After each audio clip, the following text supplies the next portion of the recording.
It was called the grandest city in Texas at the dawn of the 20th century, Galveston, with the largest port, the biggest mansions, the most millionaires, and some of the first telephones and electric lights in Texas.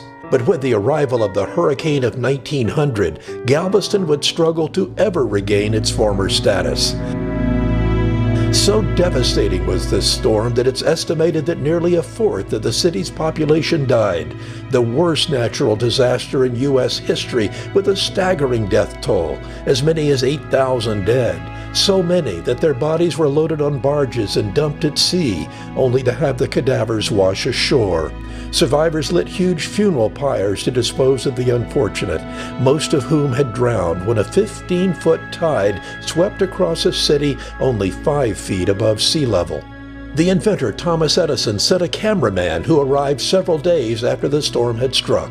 This remarkable record of the disaster is believed to be the first ever news film.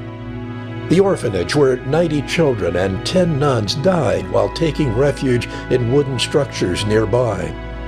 The daily search for bodies beneath the rubble on Broadway Street. Workers attempting to move a schooner that had washed ashore. The Tremont Hotel on the highest point on the island, where thousands rode out the storm and survived. At the time of the hurricane, the U.S. Weather Bureau had been in operation for 10 years, but erroneously predicted that it would take a sharp turn north and hit Florida. No warnings for the people of Galveston.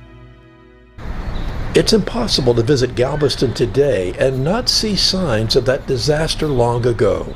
The 17-foot seawall that was built after the Great Storm. And this, a simple sculpture that honors the memory of the thousands who lost their lives on this day 120 years ago. Bob Buckaloo, KVUE News.